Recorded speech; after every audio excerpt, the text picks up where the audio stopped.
How to join the official Blox Fruit server on Discord. Hello everyone, this is Lisa from Create, Login and Delete. Now let's get started. Launch your Discord app. Make sure you have already logged into your account.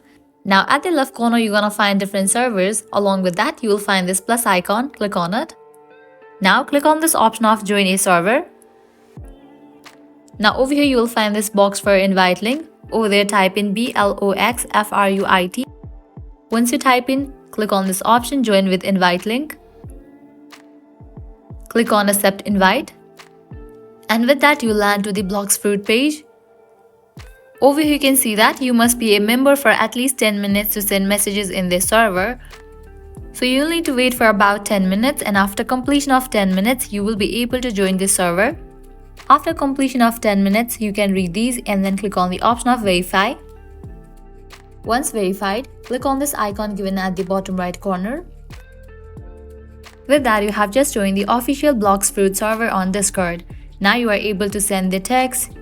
Well, this is how you can easily join the official Blox Fruit server on Discord. At the end, if you guys find this video helpful, don't forget to like, share and subscribe to our channel. Thank you.